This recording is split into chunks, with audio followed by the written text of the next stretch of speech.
광주에 사는 평범한 30대 남자입니다. 저는 화물트럭 운전수예요. 대형 컨테이너를 트럭에 싣고 밤낮으로 고속도로를 달리죠. 운전을 할 땐 주로 음악을 듣지만 가끔은 유튜브로 사연 이야기를 들으면서 갈 때도 있어요. 세상에는 정말 다양한 사연들이 있구나 라고 생각하며 남일이라고만 생각했습니다. 그런데 기막힌 사연의 주인공이 제가 될 거라고는 꿈에도 생각 못했네요. 답답한 마음에 하소연할 곳이 없어서 사연을 보내봅니다. 어릴 때부터 저는 가난하게 자랐어요. 아버지는 늘 술에 취해 있었고 제가 젖을 떼자마자 도망갔다는 어머니는 얼굴도 몰라요. 불우한 가정 환경이었지만 어릴 때부터 친하게 지낸 친구가 있어서 버틸 수 있었습니다. 그 친구는 저와 달리 아주 똑똑한 친구였어요. 컴퓨터를 잘해서 전 그 친구를 컴퓨터 박사라고 불렀죠. 저는 아무리 봐도 무슨 말인지 모르는 꼬부랑 글씨로 프로그램이라는 것을 만들곤 했어요. 저와는 사는 환경이 다른 친구였지만 한 번도 저를 무시하거나 불쌍하게 바라보지 않았죠. 우린 친형제보다도 더 가까운 친구 사이였습니다. 고등학교를 졸업하고 친구는 서울로 대학을 갔어요. 컴퓨터 박사답게 좋은 학교 컴퓨터공학과에 입학을 했죠. 공부도 못하고 학비를 낼 돈도 없었던 전 그냥 주유소에서 아르바이트를 하며 하루하루를 보냈답니다. 그렇게 꿈도 희망도 없는 20대를 보내다가 주유소에 자주 오는 트럭 운전수 분의 소개로 운전 일을 시작하게 되었어요. 처음에는 운송업체에 등록되어 회사차로 시작했습니다. 월급쟁이 운전수였죠. 그렇게 몇 년 죽어라 일을 하다 보니 돈이 꽤 모였고 아는 형님이 좋은 값에 차를 넘겨주어 개인 사업자가 되었습니다. 빚은 조금 있었지만 월급 받고 일을 할 때보다 벌이가 좋았어요. 남들은 돈을 벌면 명품도 사고 술도 마시러 다니고 하면서 지냈는데 전 그게 너무 아깝더라고요.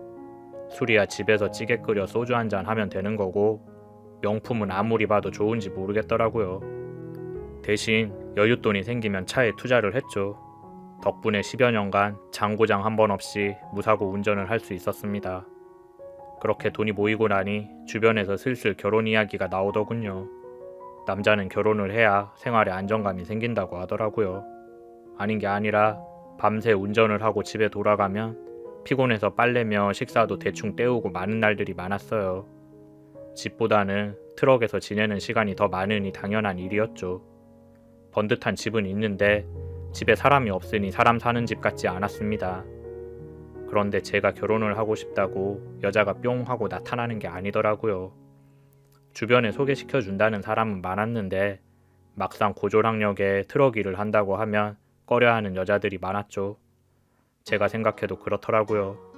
결혼을 하면 평생 부부가 같이 사는 건데 기왕이면 가정 환경도 좋고 직업도 번듯한 남자랑 하는 게 낫겠지요. 만날 인연은 어떻게든 만나진다는 말을 믿고 그냥 기다려 보기로 했어요. 그래도 없으면 그냥 내 인생에 결혼 운은 없나 보다 생각하기로 했죠. 그러던 어느 날 서울에서 직장을 다니는 친구에게서 연락이 왔어요. 컴퓨터 공학과를 졸업한 친구는 잘 나가는 IT 회사에 취직을 했고 좋은 여자를 만나 결혼을 앞두고 있었습니다. 예전처럼 매일 같이 지낼 순 없었지만 여전히 우린 가장 가까운 친구 사이였어요. 연애 경험도 없는 내가 친구의 연애 상담도 해줄 정도였죠. 전 친구의 결혼을 진심으로 축하해줬습니다. 결혼식 날에는 친구 때문에 생전 처음으로 양복도 입어봤어요. 평소에 틈틈이 운동을 해서 그런지 생각보다 옷이 잘 어울리더라고요. 그렇게 입고 보니 저도 꽤 괜찮은 사람 같아 보였습니다. 괜한 자신감이 생겨 웃음이 나더군요. 친구의 결혼식이 끝나고 신랑 신부 친구들이 다 같이 모여 뒤풀이를 했어요. 거기서 유난히 제 눈길을 끄는 사람이 있었지요. 웃는 얼굴이 밝고 예쁜 여자였습니다. 저도 모르게 계속 그녀를 보게 되더군요. 멋진 옷을 입고 생겼던 자신감이 예쁜 그녀를 보니 다 사라져 버리더라고요. 우물쭈물하며 말 한번 걸어보지 못하고 술만 마셨습니다. 그런데 다음날 놀라운 일이 벌어졌어요. 낯선 번호로 전화가 와서 받아보았더니 웬 여자의 목소리가 들렸어요. 다짜고짜 만나자는 소리에 약속을 잡고 나가보았더니 어제 봤던 그 예쁜 여자가 제 눈앞에 있었습니다. 저는 어리둥절해서 혹시 제가 어제 술을 마시고 실수를 했나요? 라고 물었더니 그녀가 깔깔 웃기 시작했어요. 아니요, 그냥 제가 보고 싶어서 연락드렸어요. 연락처 알아내느라 얼마나 힘들었는지 알아요? 알고 보니 뒤풀이 자리에서 계속 눈이 마주치는 남자가 신경 쓰여 지켜봤더니 괜찮은 사람인 것 같아서 호기심이 생겼대요. 말을 걸까 말까 망설이는 모습이 귀여워 보였다나요. 저한테도 이런 일이 있을 수 있구나 하며 가슴이 설렜지만 걱정도 되었습니다. 제 처지를 알면 그녀가 실망할 것 같았거든요. 저 사실 제가 트럭 운전수예요. 학교도 고등학교밖에 못 나왔고요. 어차피 알게 될 거 미리 얘기하자 싶었죠. 그런데 그녀는 그게 왜요? 아, 운전하니까 자주 못 만난다는 얘기죠. 괜찮아요. 저 남규씨 트럭 운전하는 거 알고 왔어요. 라고 하는 겁니다. 그게 아니라 미주씨 같은 화려한 사람이 저 같은 사람이랑 어울리면 안 될 것 같아서요. 어제의 자신감은 온데간데 없고 전 다시 소심해졌습니다. 에이, 그런 게 어딨어요. 사람이면 다 같은 사람이지. 화려한 사람 따로 있고 안 그런 사람 따로 있나요? 전 남규씨 남자다운 모습이 너무 멋진데요. 그리고 저도 그렇게 칭찬 들을 만큼 대단한 사람 아니에요. 미주씨는 제가 지금까지 알던 여자들과는 달랐어요. 그날 이후로 우린 연애를 시작했고 1년 정도 만남을 가진 후 드디어 결혼을 하게 되었습니다. 정말 꿈과 같은 나날들이었죠. 제 인생에서 가장 행복했던 날들이었습니다. 전 아내에게 정말 헌신을 다했어요. 돈을 벌면 버는 대로 모두 다 아내에게 맡기고 전 열심히 일만 했죠. 앞으로 아이도 낳고 제대로 된 가정을 꾸려 나가려면 돈이 더 필요할 것 같았거든요. 아내도 열심히 내조를 해주었어요. 사람 온기 하나 없던 집에 아내가 있으니 활기가 돌았죠. 밤새 운전을 하고 집에 돌아오는 길이 더 이상 쓸쓸하지 않았습니다. 현관문을 들어설 때 보글보글 된장 끓는 냄새를 맡으면 왠지 모를 편안함이 느껴졌습니다. 사람들도 우릴 보고 인꼬 부부라고 했어요. 늘 함께 붙어 다니고 사이가 좋았거든요. 가끔은 아내를 트럭 옆자리에 태우고 일을 하기도 했습니다.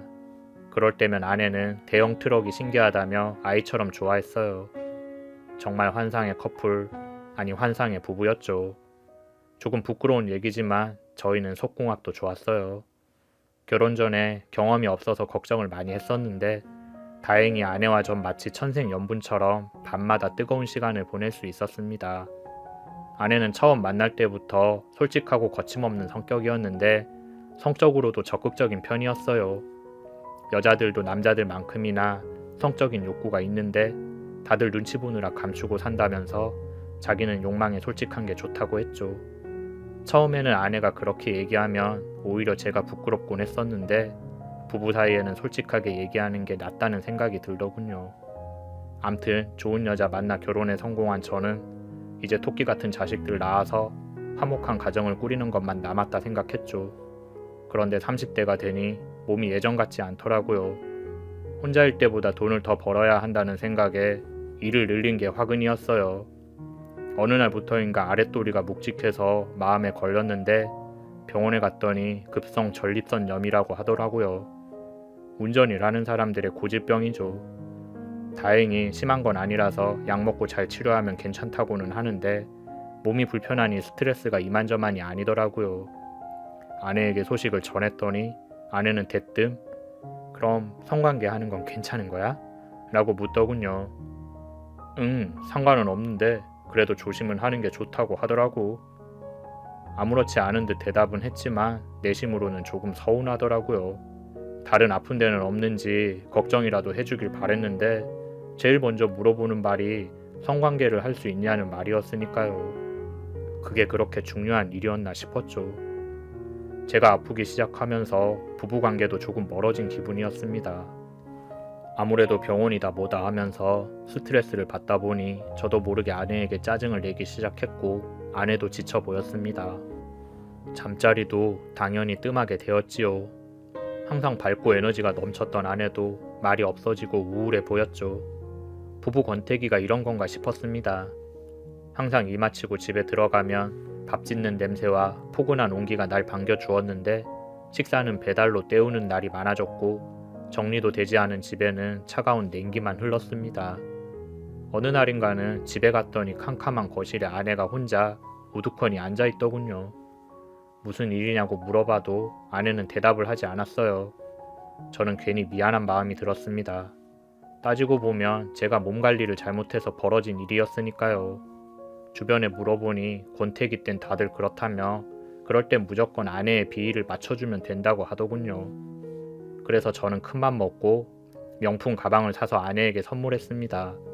그랬더니 아내가 내가 언제 이런 거 사달라고 그랬어? 당신은 내 마음을 그렇게 몰라? 라고 하더군요. 그 말에 저는 울컥했지만 애써 참으면서 말했습니다. 선물이 마음에 안 들면 받고 올게. 당신 지쳐 보여서 그랬어. 내가 아프는 바람에 자기도 힘들었지.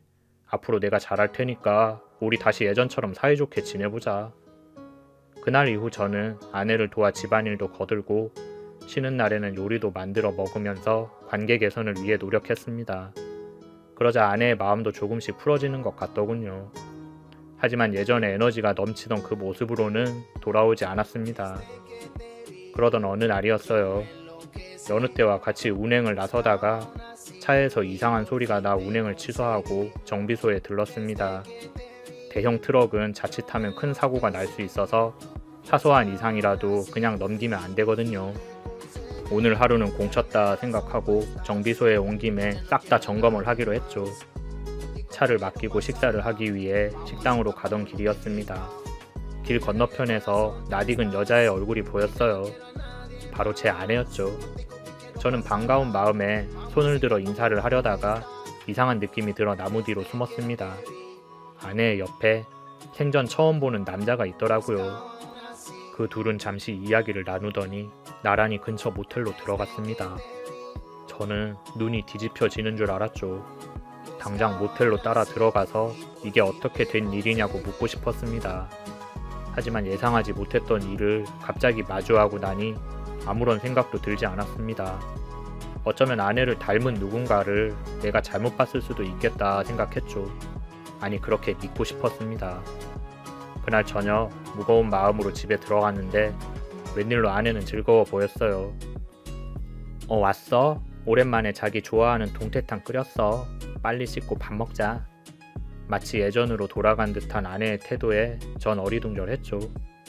오늘은 모처럼 기분이 좋은가 봐. 우울증엔 운동이 좋다고 그래서 낮에 운동을 했더니 몸이 개운해졌어. 아, 그래? 어디 가서 운동했는데? 응? 그냥 운동장 가서 좀 뛰었어. 저는 일단 아내의 말을 믿어주기로 했습니다.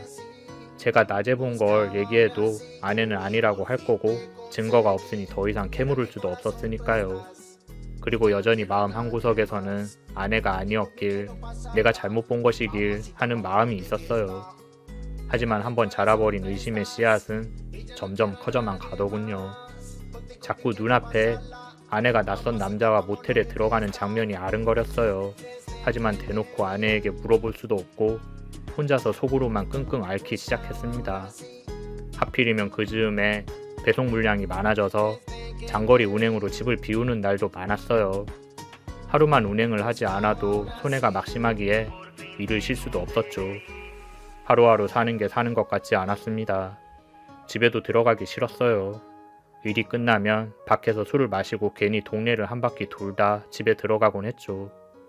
그렇게 쓰린 속을 달래며 하루하루 버티고 있었는데 어느 날 서울에 사는 친구에게 연락이 왔습니다. 집안일 때문에 광주에 잠깐 내려왔는데 만나서 술이나 한잔 하자더군요. 제가 요즘 우울해 보여서 기분 전환 시켜주고 싶었대요.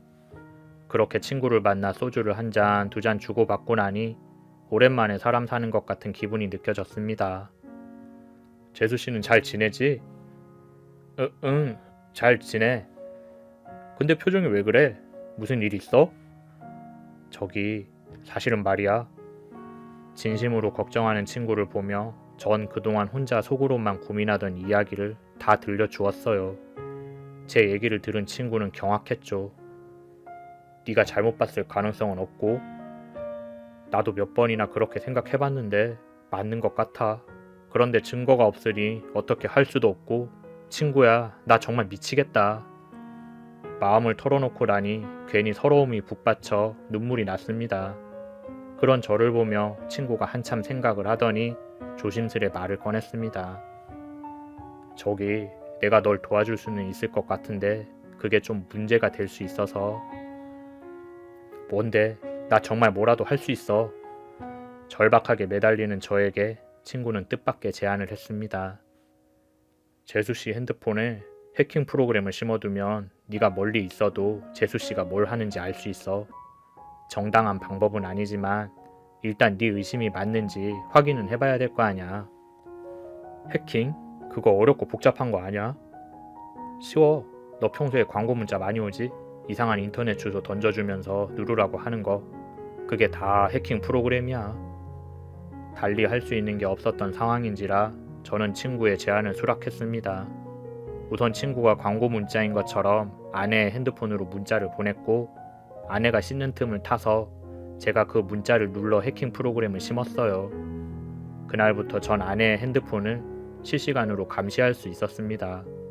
아내가 누구에게 전화를 하고 문자를 하는지, 심지어 아내가 무슨 게임을 하고 SNS에 어떤 사진을 올리고 하는지까지 다 들여다볼 수 있었어요. 처음 며칠 동안은 별로 특별한 게 없었습니다. 그냥 평범하게 핸드폰을 사용하고 있었죠. 바람을 피우는 증거가 될 만한 것은 하나도 없었어요. 오히려 마음이 놓이더군요. 역시 그때 내가 잘못 본 게 맞나 봐 라며 안심했죠. 그런데 어느 날 이상한 점을 발견했습니다. 아내와 제가 조금 말다툼을 하고 난 다음 날이었죠. 아내가 이상한 채팅 어플을 열어 채팅을 시작하더군요. 제목은 급뻥 오늘 만남 가능 이라고 되어 있었고 제목에 끌려 들어온 남자랑 시시덕거리며 대화를 나누는 것이었습니다. 그렇게 대화를 주고받다가 만나기로 결정한 둘은 약속 장소와 시간을 정하고 채팅을 끝내더군요. 정말 눈앞이 캄캄해지더라고요. 아닐 거라 믿었는데 그 믿음이 깨지고 나니 더 큰 분노가 마음에 자리 잡았습니다. 저는 그 길로 그 둘이 만나기로 한 장소에 먼저 도착했습니다. 무작정 달려온 거라 이제 어떻게 해야 하나 생각하고 있었는데 하얀 손수건을 손에 든 남자가 보였어요. 하얀 손수건은 바로 그 둘만의 암호였죠. 해킹 프로그램으로 그 사실을 미리 알고 있었던 저는 다짜고짜 그 남자에게 다가가 말을 걸었습니다. 지금 채팅으로 만나기로 한 여자 기다리는 거죠? 뭐야? 저 그 여자 남편 되는 사람입니다. 저는 혹시 누가 볼까봐 뒷골목으로 그 남자를 끌고 가 추궁을 시작했습니다. 남자는 처음에는 부인하다가 제 이야기를 듣고 나서 순순히 인정을 하더군요. 형씨 사정 딱한 건 알겠는데 나도 피해자예요. 유부녀인 줄 알았으면 여기까지 나오지도 않았다고. 재수가 없으려니까 원. 투덜대며 자리를 뜨려는 그에게 저는 한 가지 제안을 했습니다. 지금 바로 연락해서 제 아내에게 땡땡 모텔로 오라고 해요. 당신도 떳떳한 상황은 아니잖아. 거기까지만 해주고 조용히 제 갈 길 가면 됩니다. 그렇게 작전을 짠 뒤에 그 남자는 가고 저 혼자 모텔에 방을 잡고 있었습니다. 기다리고 있는 동안 별의별 생각이 다 들더군요. 냉장고에 있던 싸구려 맥주를 벌컥벌컥 마시고 있노라니 잠시 후 똑똑 문을 두드리는 소리가 났습니다. 저예요. 하얀 손수건. 간드러진 목소리의 주인공은 아내가 틀림없었죠. 저는 조용히 문을 열어주고 아내에게 얼굴이 보이지 않게 뒤돌아서 있었습니다. 아니 뭐가 그렇게 급하다고 모텔로 바로 오래? 나도 나지만 자기도 참 성격 급하네. 그 말을 듣는데 피가 거꾸로 솟는 느낌이었어요. 떨리는 가슴을 애써 진정시키면서 아내의 얼굴을 바라봤습니다. 당신 그동안 이러고 다닌 거야? 제 얼굴을 본 아내는 헉 하는 소리를 내며 주저앉아 버렸습니다. 어떻게 된 상황인지 열심히 생각하는 눈치였죠. 아니, 당신이 여긴 어떻게? 묻는 말에나 대답해. 그동안 몇 번이나 이런 짓을 한 거야? 환한 얼굴로 추궁하는 제게 아내는 체념한 듯 털어놓았습니다. 미안해. 그런데 나도 어쩔 수가 없었어. 그렇게 아내가 이야기를 시작했습니다. 당신 혹시 색정증이라고 알아? 내가 그거래. 나도 참아보려고 했는데 정말 미칠 것 같더라고. 아내는 남들보다 유난히 성욕이 강한 여자였다고 합니다. 본인도 그게 너무 부끄럽고 고쳐야겠다 생각은 했지만 마음대로 잘 되지 않았대요. 저랑 결혼하기 전에도 이 남자 저 남자 만나면서 갈증을 풀었었대요. 그러다가 절 만나 이제 제대로 살아야지 결심을 했었답니다. 그런데 제가 아프기 시작하면서 성관계가 줄었고 아내의 갈증이 다시 시작되었던 거죠. 그래도 결혼을 했으니 인륜을 거스를 수 없다 생각한 아내는 몇 번이나 참아보려고 했답니다. 그러다가 우울증까지 생기자 아내는 참다 못해 채팅 어플로 남자들을 찾기 시작했던 거죠. 그걸 말이라고 해? 아무리 그래도 사람이 할 짓이 있고 못할 짓이 있지. 남편도 있는 사람이 외간 남자를 만나고 다녀? 내가 잘못했어 여보. 한 번만 용서해줘. 나도 그러고 싶어서 그런 게 아니라고. 무릎을 꿇고 싹싹 비는 아내를 보니 전 더 화가 났어요. 그래, 그거 당신 병이라고 치자. 어쩔 수 없다고 쳐. 근데 적어도 내겐 미리 얘기했어야 되는 거 아냐? 난 당신이 바람핀 것보다 당신이 내게 거짓말한 게 더 화가 나. 할 말이 없었는지 아내는 그저 울기만 하더군요. 우리 그냥 깔끔하게 정리하자. 사실 나도 당신 증거 잡으려고 불법적인 행동했어. 당신도 나도 둘 다 깨끗한 사람 아니니까 비겼다 생각하고 그냥 끝내. 그렇게 우리의 결혼 생활은 끝이 났습니다. 더 이상 아내의 얼굴을 보고 살 자신이 없더군요. 아내도 잘못한 게 있던지라 별말이 없었습니다. 그렇게 짧다면 짧고 길다면 길었던 결혼 생활을 청산하고 전 예전의 삶으로 돌아갔죠. 다시 혼자인 삶이 되었지만 전 조금 더 자신에게 투자하기로 결심했습니다. 일을 줄이고 대신에 운동을 하고 취미생활을 가지기로 했어요. 덕분에 건강도 많이 좋아졌어요. 그동안 너무 일만 하면서 살아와서 정작 나 자신의 행복은 돌보지 않았던 것 같더라고요. 앞으로는 열심히 행복하게 살아가기로 결심했습니다. 여러분들 모두 행복하시길 바랄게요.